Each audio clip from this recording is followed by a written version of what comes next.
भाई साहब फिर से हालत खराब हो गई। जो मैं लगातार ये सवाल करता जा रहा हूं कि केकेआर को सुधार करना चाहिए, केकेआर को अपनी गलतियां सुधारनी चाहिए। उन गलतियों पर केकेआर सुधार ना करके भाई साहब गलत गलत फैसले ले रही है और केकेआर को हार का सामना करना पड़ रहा है। लखनऊ के खिलाफ ये मुकाबला जीतना चाहिए था। लखनऊ के खिलाफ इस मुकाबले में केकेआर को जीत मिलनी चाहिए थी, लेकिन हुआ क्या? हुआ वही कि गलत फैसलों के चक्कर में केकेआर को हार का सामना करना पड़ा।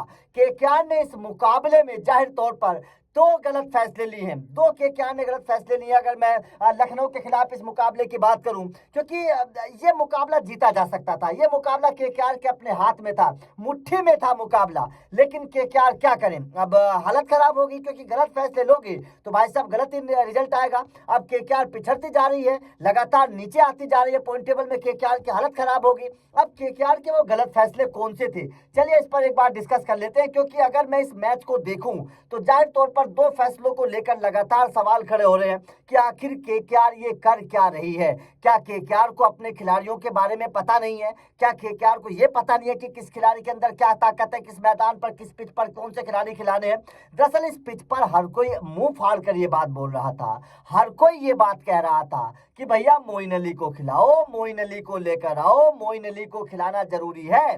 क्योंकि पिछले दो मुकाबले में मोइन अली खेले हैं और दोनों मुकाबले केकेआर जीती है। जबकि स्पेंसर जॉनसन को लेकर लगातार ये चर्चाएं की जा रही हैं कि स्पेंसर जॉनसन की गेंदबाजी की लाइन लेंथ आ नहीं रही है, स्पेंसर जॉनसन विकेट नहीं चटका पा रहे हैं, उनकी गेंदबाजी पर केकेआर को फायदा नहीं हो रहा है। लेकिन पता नहीं मैनेजमेंट क्या कर रही है। मुझे अभी भी बात समझ में नहीं आ रही है कि आखिर स्पेंसर जॉनसन की कौन सी ताकत को मैनेजमेंट देख रही है। आखिर क्यों स्पेंसर जॉनसन को खिलाया जा रहा है? अगर आपको लेफ्ट आर्म पेसर खिलाना ही है, आप चेतन सकारिया को खिला लीजिए। आप चेतन सकारिया को क्यों नहीं खिला रहे? जबकि इस पिच पर स्पिनर्स को मदद थी, इस पिच पर स्पिनर्स बढ़िया कर रहे थे। लेकिन मोइन अली को खिलाने की बजाय स्पेंसर जॉनसन को खिला लिया और स्पेंसर जॉनसन ने जमकर रन लुटा दिए और भाई साहब केकेआर की नैया जो थी वो डुबा दी। जबकि मुकाबला जीता जा सकता था, इस मुकाबले को बेहतर तरीके से जीता जा सकता। और देखिए सबसे बड़ी प्रॉब्लम क्या है? प्रॉब्लम यह है कि केकेआर के गेंदबाज स्ट्राइक नहीं कर पा रहे हैं, पावर प्ले में विकेट नहीं चटका पा रहे हैं। यह सबसे बड़ी कमी है।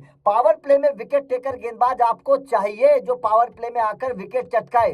वो परफॉर्मेंस केकेआर के गेंदबाजी में नजर नहीं आ रही है। आखिर वो गेंदबाज कौन होगा जो पावर प्ले में आएगा और विकेट चटकाएगा? यहां पर केकेआर फंसती नजर आ रही है और अपनी इन गलतियों की वजह से केकेआर लगातार खामियाजा भुगत रही है। अब देखिएगा 3 मुकाबले हार गए हैं, 2 जीत 2 हार के साथ पहले आ रहे थे। अब लखनऊ के खिलाफ भी आप हार गए हैं। अब पॉइंट टेबल में आप लखनऊ से नीचे पहुंच गए हैं। इस तरीके से केकेआर खेलेगी तो भाई साहब मतलब सुपर 4 में तो नहीं पहुंच पाएगी, सीधी सी बात है।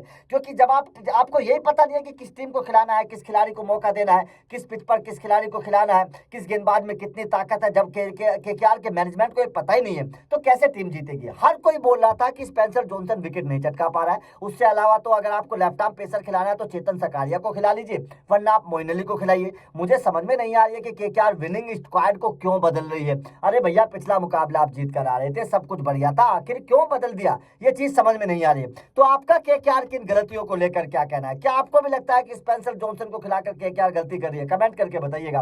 वीडियो अच्छी लगी तो लाइक और शेयर जरूर करिए, चैनल को सब्सक्राइब करिए, अपडेट मिलते रहेंगे। Thank you very much.